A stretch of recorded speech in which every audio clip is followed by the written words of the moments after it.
welcome to Wynn's World Podcast Excellent. I am your host, Chris Wynn.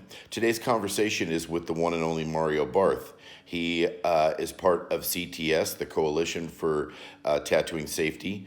And this video is exactly what it's supposed to be. It says what, why, and how CTS became, is, and what it does for us.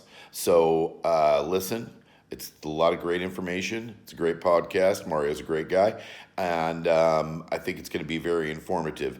These associations are to help tattooing, not hinder it, not put legislation into place, not do anything other than help the tattooer. So take your time, take a listen, and get informed. Anyways, thank you for your support, man, from Wynn's World Podcast Excellent and myself, and have a wonderful, wonderful day. Hey, what's going on? Oh, not much. I love the logo in the back. That's the best. I switched around. In my office is a pink chair, and now you have the logo in the back. Nice, man. How are you today, brother? Good. I'm just working to load all my tracks into my house system here. You know what we did, all the instrumentals. Yeah. And so I can start practicing, you know? Yeah. So that's what I'm doing right now. Early in the morning, nobody's here, so it's nice and quiet, so I can make some noise, you know? That's good. So I don't annoy my workers. Well, I can't wait to hear those tracks, man. I got some that I want to send to you too. Right, we'll see. We're gonna exchange one for one at a time. For sure. So today, man, the reason that we're here is to talk about CTS. And the reason that I wanted to talk about this with you is because I want everybody to know exactly what CTS does, what it stands for, when was it its inception, and what is the reason for people joining and why should they? All right, so let's start going back. CTS was actually formed officially in 2011, and it was called the Coalition for Tattoo Safety at that time. And it was actually a long trial started in 2008 to try to get all the manufacturers in the especially tattoo pigment manufacturers, try to get them to get on a table. And I wanted to make sure that they can speak to each other in a room openly and discuss what really is going to come down our pipeline, because at that time nobody was listening into the situation what happened in Europe. Right. So I finally managed that. I flew everybody in 2011 to Florida, in Fort Lauderdale, and I rented a neutral room in a hotel, a big boardroom, and it was very interesting.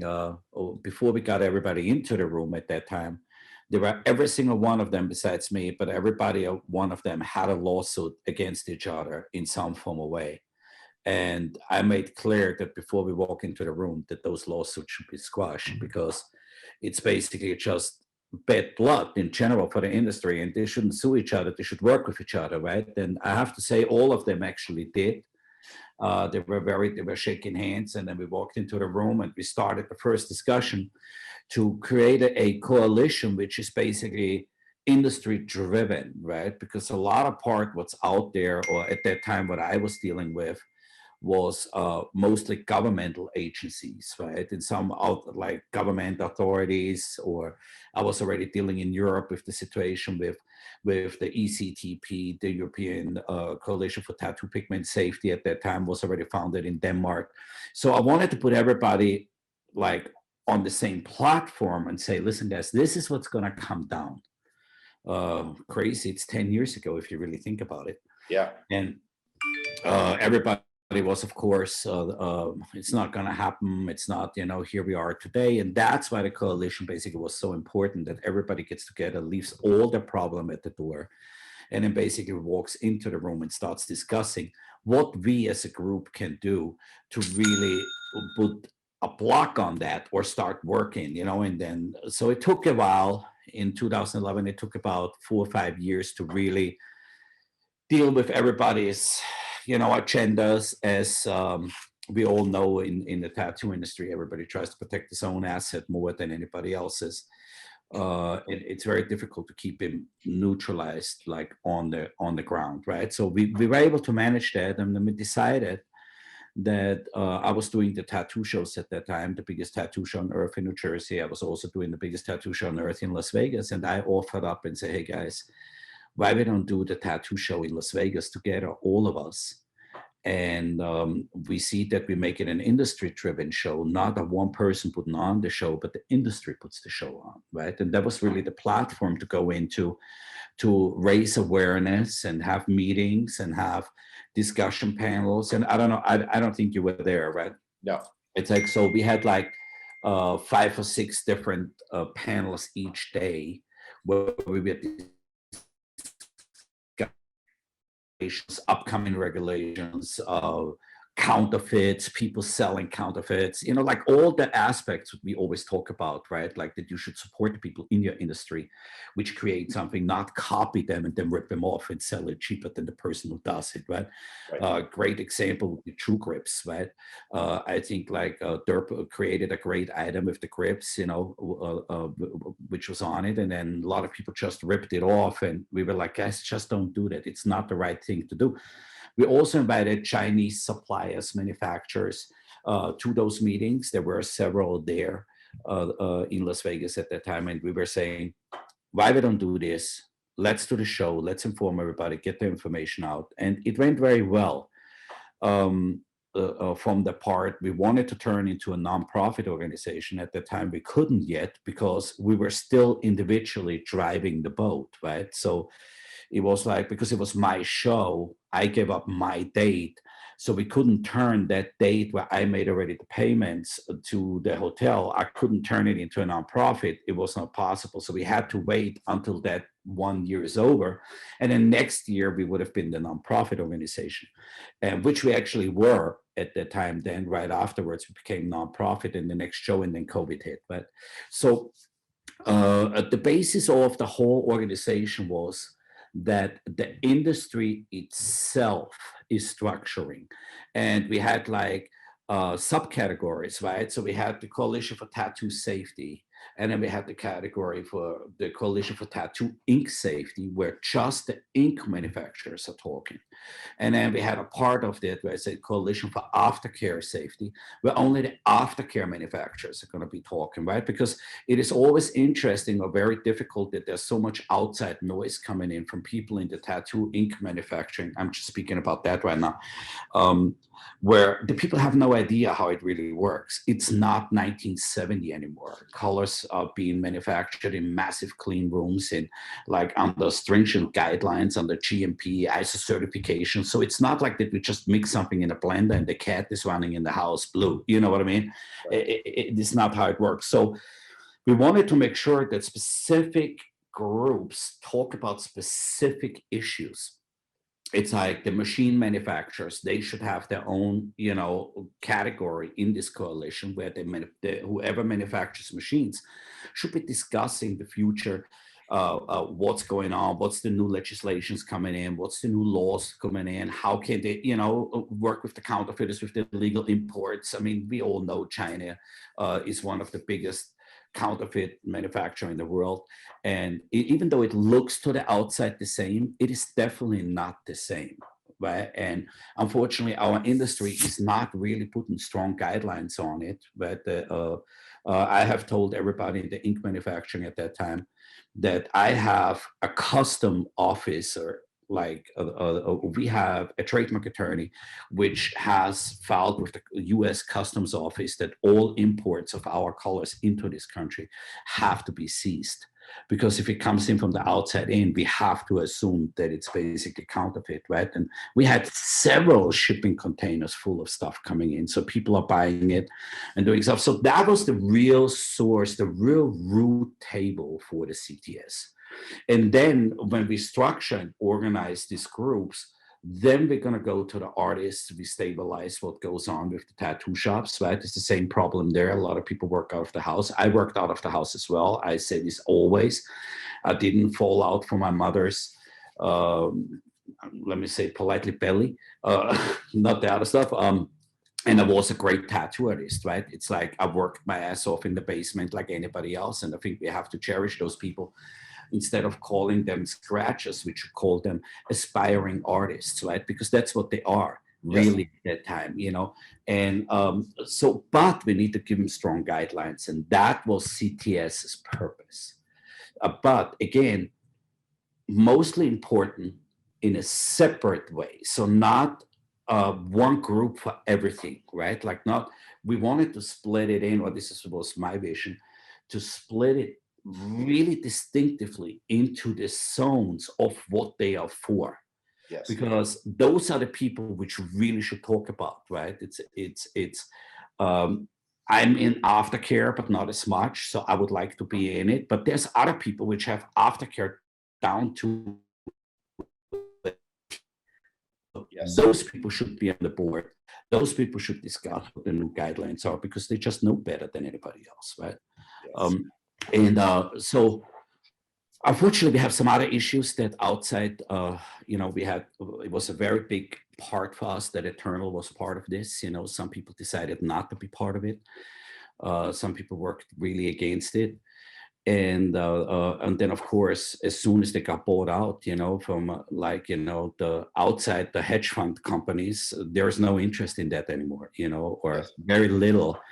And I personally have to say, even if there's interest, I'm not very trustful in that situation because it's a portfolio at that time. It's not a lifestyle. It's not an industry driven, it's a portfolio driven situation. When the portfolio doesn't perform, it will be rejected or it will be thrown off, and that's it, Yeah. So I consider this industry the same as if you work on a tattoo or on a tattoo client, right? You can't, if you don't like the work, you can't just put them in a closet. It doesn't work. So that's how I think with the industry. I'm like, you're not just selling out. It doesn't work. You know what I mean? It's like, and hey, some people have different opinions and part, they all have a right to be in our industry to a strong way. But that was the basic for CTS, to have people within the industry discuss what the plans and the level field is and the playing field is, right, for us in the future all together. That was it, Well, and I love the fact that that is the basis of what CTS is, and I thank you for that. That was very, very well put. I do. And I want to remind the tattooer or the client that's watching this that the thing we're all trying to do, whether it's CTS or APT or myself or No Lies Just Bullshit, all the different podcasts and the ink talks and things of that nature, is all trying to inform the tattooer about the issues that are coming to us and have been through us with tattooing, and trying to keep tattooing in its purest form, which we all know that that's kind of out of the box at this point due to the hedge fund people buying up some of our supply companies and this and that. But as a group, to be able to have some kind of say in what your industry or your trade does is basically what CTS is standing on. Am I correct at that? Absolutely. So basically, that's why I wanted it like that. I thought it's like, I have seen since 2003 the outside coming in and try to make like what I call draconian changes, right? If somebody doesn't know what that means, they should look it up on Google. It's really easy, but it's like they're making changes which don't work in our industry. They sound great in theory, but they're not working actively for the tattoo artist. And the most people forget this. There's something what the most people forget with me is I am a full-time tattoo artist. I'm not an outside guy. I'm not a part. I think like you. I feel like you. I talk like you every day of my life. So there's a different scenario on this here. So I can sense when by dealing with the outside elements, what's going to come in and where I get restricted on, right? That's always how I operate on it. It's like it affects me. And I have different heads, of course, right? Because I made my lifestyle my business as well. So we have to put different hats on, But in the core, that's who I am. I'm a tattoo artist and nothing else. So I feel very, very strong when somebody from the outside tries to regulate what goes on in my life. I have a problem with that. So I would rather regulate with people which are in this industry, so we have the true understanding what's important to us, right? And what's important for a safety for a client, or what's important for a safety of the pigment, right? That's the reason why all my pigments, I don't know if you know that, they're all tested on my own body. I mean, I have spots all over, if not thousands, where I just test all the pigment because I need to know. I want to make sure that it's right, So yeah. I think that's really the biggest part. I wanted to get a guideline going, and I still have it. CTS is kicking up right now very strongly again, and we're fighting that we get the date to do the show this year in October. Las Vegas didn't open up yet. They said they will let us know by 1st of June that we can do it. And when we do it, we will do it again. We will invite everybody. We will invite all the manufacturers. We will invite, regardless if we get along or not, that's not the point. The point is to have a conversation on the table with industry people. And then we can have a separate conversation with the regulatory people, where we sit on the side as well, and we take the leaders from the pigment guys, the leaders, like a focused voice, right? Right. You can't have six. We have music in common. Think about it. If you have 6 singers, I mean, it's okay if you have 6 singers, but if you have 6 lead singers, you're gonna have a fucking problem. The band. or 6 lead guitarists, right? It's like, holy shit, so we need to figure out the leading person, the leading spokesperson of each category, right? And then let that person present to the regulatory agencies what we look for, what our industry, what are the needs for our industry, right? What do we really need, and how can we make this work so that the general public at large has the best and safest experience, including the tattoo artists. And let's just say this, that legislators and lawmakers are interested in what we have to say because they have no idea of what is going on. So they will, I remember when the bloodborne pathogen thing started kind of happening in San Diego, and Kathy Hartman and Kathy Monty put excuse me. I'm sorry, I just had somebody walking in. It's okay. Put CAPSPA in place, which was great, but they came to us, and they came to me, and they came to Phipp and Kinsey Bolson and several different tattooers around San Diego to ask us what we thought. They came to our shops to see what our procedures were, because there were none. And I know now that I feel safer walking into a guest spot because the field of play is leveled now. Everybody's using disposables or autoclaves. Everybody's has gloves. Everybody has a safe tattooing act in their studios, to where everybody does the same thing to keep everybody safe. Because look, man, you said it before, nothing in life is safe. I mean, you can drink safely 1 shot of vodka, maybe not a gallon is not going to be such a safe thing. Some people can eat peanuts, some people can't, some people can get stung by a bee. Nothing is 100% safe. But these lawmakers and legislators need to hear from us. And if we can't even get on the same page with one another, then they're not going to take us seriously.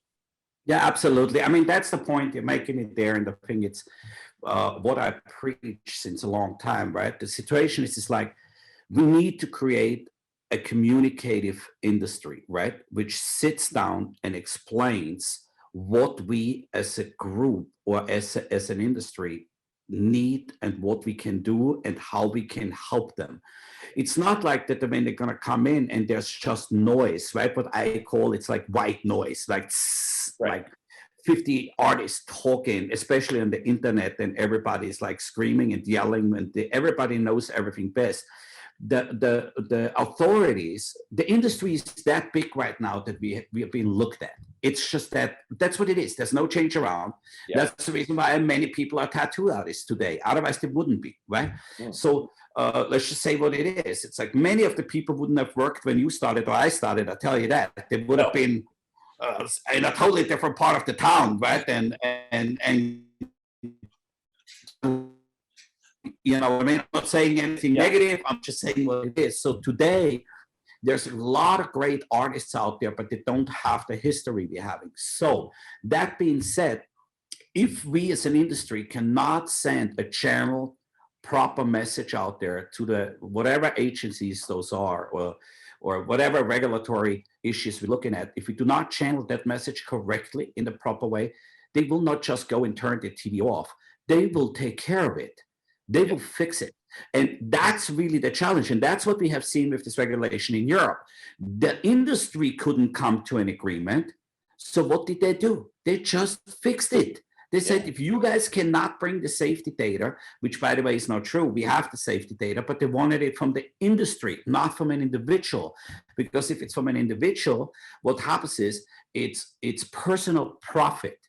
So when they did not accept a personal profit safety data, what they wanted is an industry standard safety data, what the industry accepts, and that's the same for the tattoo artists.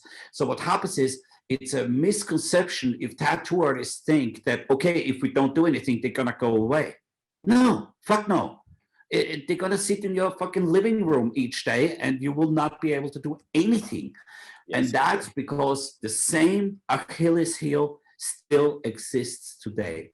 The tattoo artists and clients, manufacturers, I'm not excluding anybody on this, cannot get together and have a channel voice. And this is the craziest thing for just a dumb tattooer like me. And let me simplify it.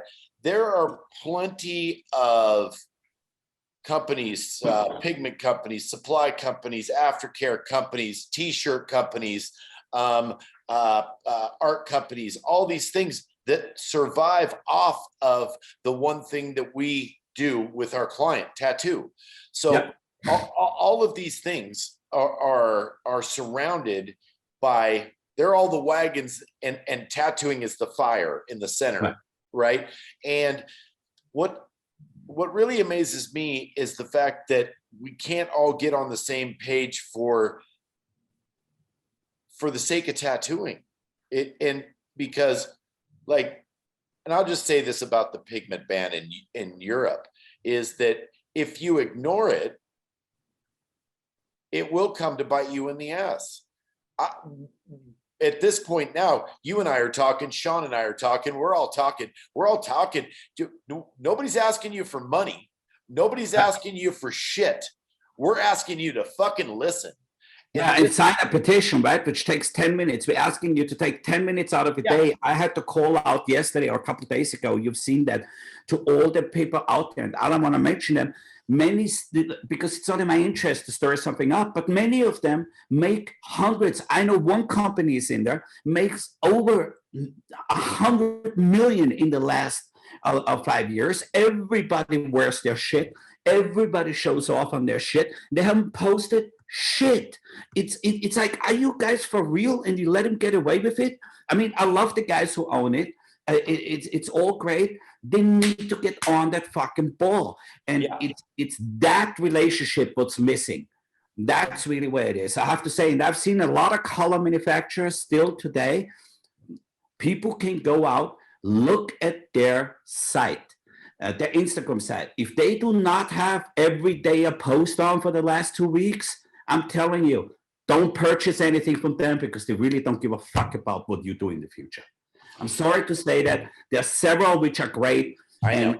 but it has to be said, man. It has to be said, you know? Well, the thing that we need, and this is, I know where you're at with this thing, and I've been on the phone with several manufacturing companies and clothing companies and this, that, and the other thing over the last few days, and they all feel they're all trying to support, but they also, a lot of them didn't know what to do. And bullshit. and I know. It's just like, you know, it's like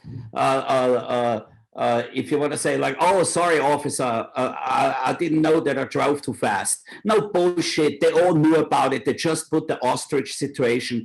But the companies I'm talking about, they had their head in the sand for the last 2 years. But the same thing goes for the fact that Sean said something in an earlier podcast that I did about it's very hard for people to join because there's so many different heads on this thing and so many different hats that need to be worn that it doesn't really understand. And I had to go into lengthy conversations with some of these manufacturers about what the real deal was, what the support the pigments was about, why we were doing it. We weren't looking for money, we weren't looking for fame, we're not looking for anything other than the fact that we just need to band together as a group and support tattooing for what it is. And I had a lot of great responses, and I've seen some great posts over the last few days from these people, man, and they're just, you know, just trying their best, as well as, you know, I kind of wish I would have got to them a little bit earlier. I wish I would have was aware a little bit earlier, but even me, you know what I mean? I knew this shit was coming down the pike fucking 15, 20 years ago, man. I was listening to fucking Sean Anderson. I was listening to you, Mario. Goddamn, we didn't even know each other. I heard it all. And I fucking did the same thing. Whoop, head to fucking sand, keep my head down. Well, at this point now, as a elder statesman tattooer, I will say, I guess, or some fucking, you know, I don't know, fucking some stupid fucking old guy. The fact is that I realize now, man, with this fucking EU thing, that this shit is right at our fucking doorstep, man. That fucking lake that's between here and there ain't that fucking big anymore. Nope. It don't take 3 months to get across it. It takes fucking 7 hours. Not even, it takes 3 minutes, right? Because it's like the internet which does it. And I tell you, you're right with that. And I'm not even talking about the people which didn't act to it over years. What I'm really talking about is because there's a movement, right? We cannot take the positive of it. When we started, I think it was now 7 days ago that we really went aggressively on it. Right. They had 4,000 votes. I think we are now close to 40,000.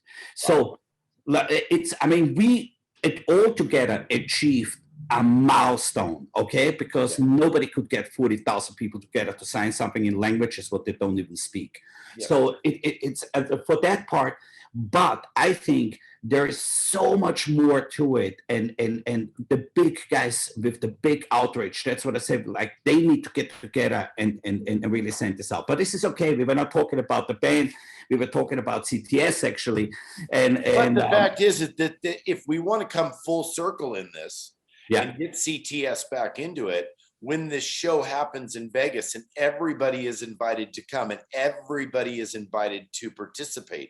I also think that we should do something at that thing that talks about the unification on social media of all of us. You know, somebody asked me the other day why I post other people's tattoos on my thing, man, because I fucking like that guy. I like his tattoos. I might not even like him, but I fucking look at this tattoo. Oh, fuck. What the fuck? You know, no lies, Nick, and no lies, just bullshit.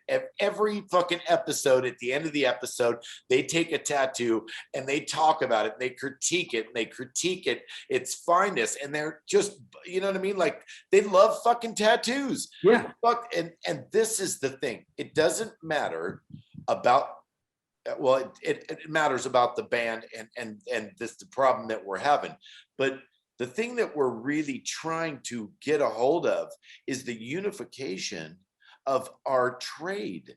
And it Yeah. is a trade now. It is not just something that you got to walk down some alley and pass some crack dealer to swing into this place, or in a tent, in a circus, or a fucking basement underneath a bar. We have shops that are running, and you know this. Fuck, man, rent is $25,000 a month. Your Right. overhead of that shop is fucking 10 grand. Before you make a dime, you're fucking 35, 40 grand in before you even open the doors. Yeah. So this industry, it isn't where you fucking you rented a room for $250 underneath of a bar, and you know what I mean, you might have had an old ice cooler there with some beers in it, and you know what I mean, people came in and got this is a fucking multi-million-dollar industry, and people are realizing that, and the people who want to make money off of you, the tattooer. Right. Yeah, look, it's very simple. Otherwise, the hedge funds wouldn't come in and purchase everything what goes on in this industry, right? And unfortunately, it's fortunately or unfortunately, at least to gain the recognition. I come from an era where we were fighting for recognition for tattooing, and now we're fighting for tattooing, right? Right. And I think that's really what has to be done to get to the coalition. I think it's the biggest part I can say right now. Whenever that show is going to happen again, or that event is going to happen, it will be a World Trade event. It is a non-profit organization, so nobody has to scream that it's going to enrich anybody. It doesn't. The funds will be used within the industry. They will be used for forming a team which is going to set up like good, strong legislations for the industry, driven by the industry and requested by the industry, not by anybody else, with input of many of the people which you know. Everybody will have a voice at that time, right? We will sit down again. We will present what the proposed language is, and everybody can have his opinion. And we will try to be as fair as possible to everybody, because, as you say, it's a trade now.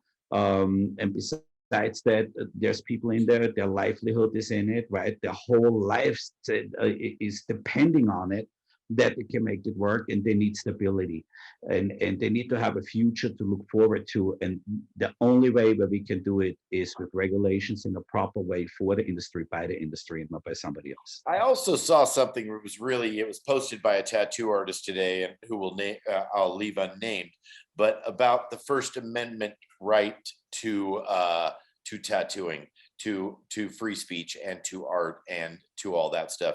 They gave us the right to tattoo.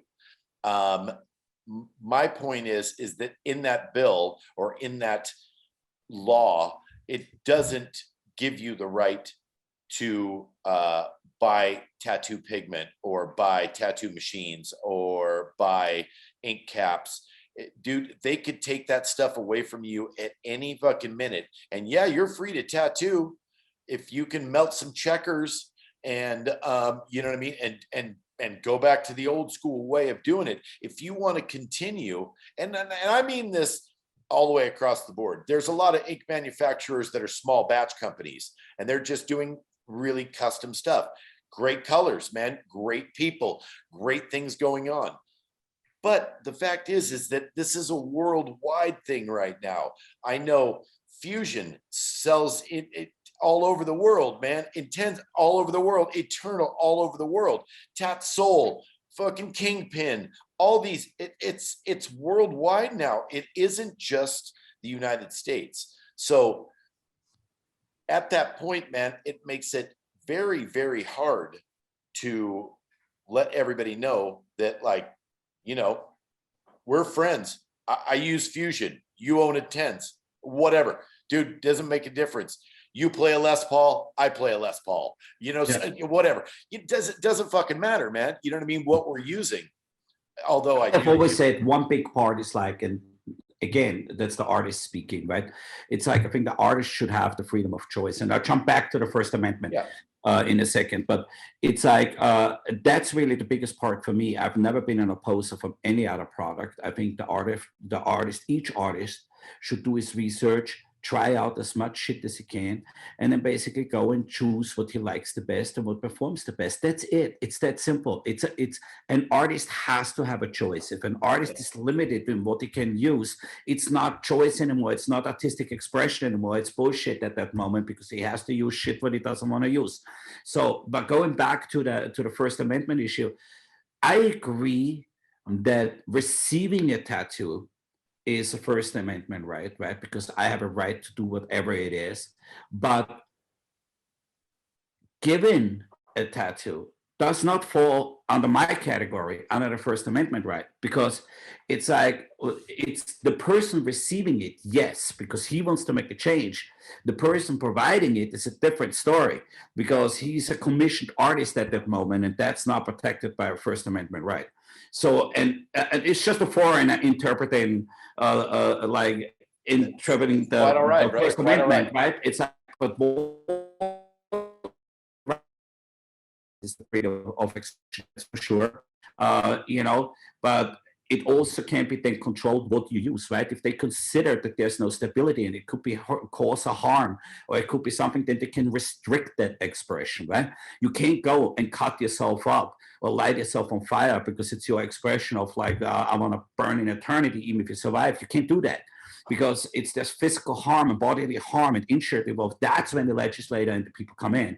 So I think the artist should have the choice to choose what they want to choose, as long as it's the safest possible product.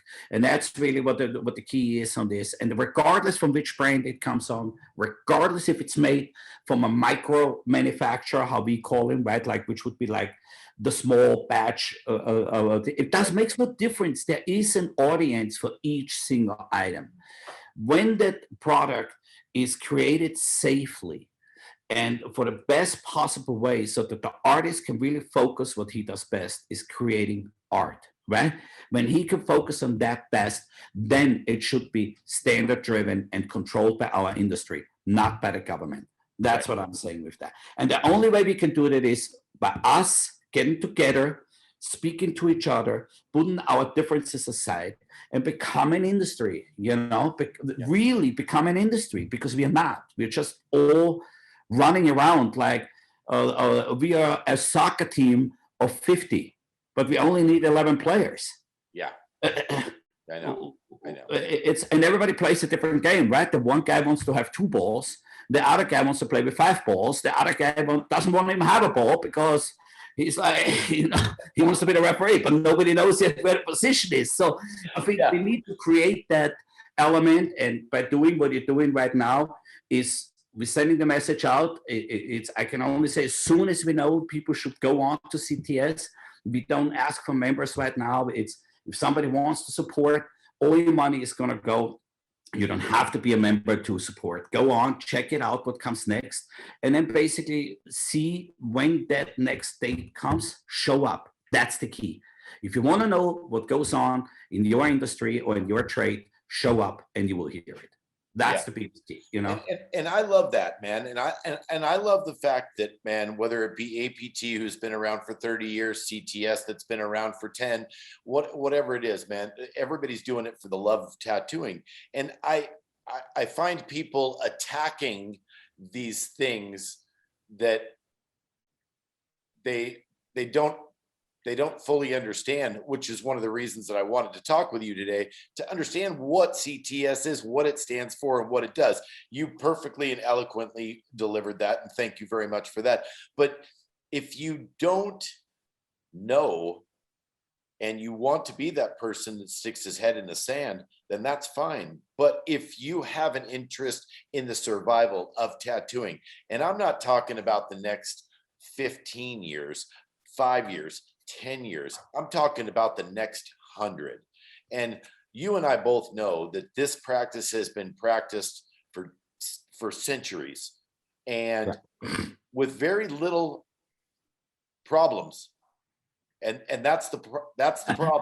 I slightly disagree because tattooing was always used for either a punishment or it was outlawed, and Rome put a 1,000-year ban on tattooing. So we're almost back in Rome again.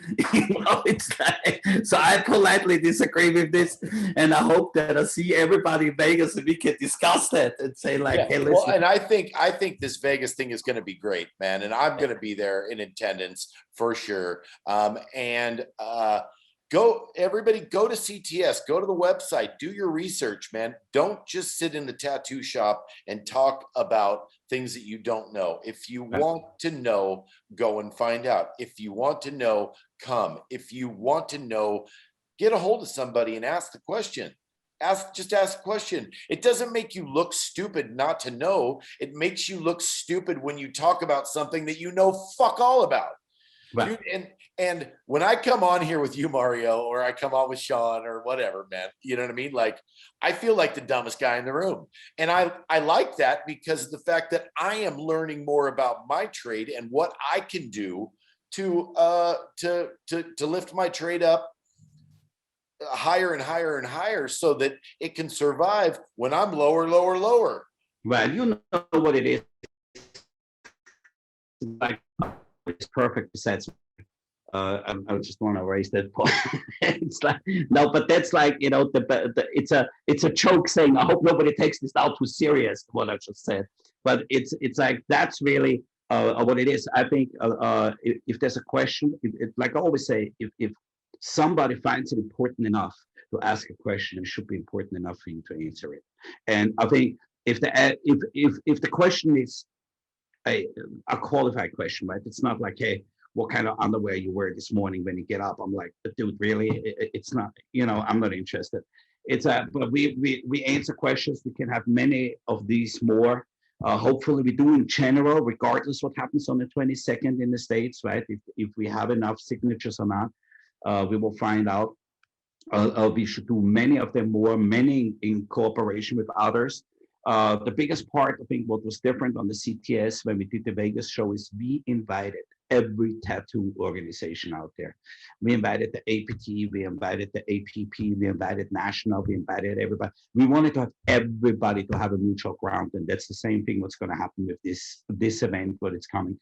We will invite every individual group and accept them as an individual group. They don't have to be part of us.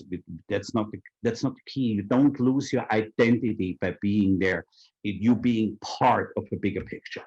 And it's really stupid to think about you and I and asking us what kind of underwear we wear. We fucking rock and roll. We don't wear underwear.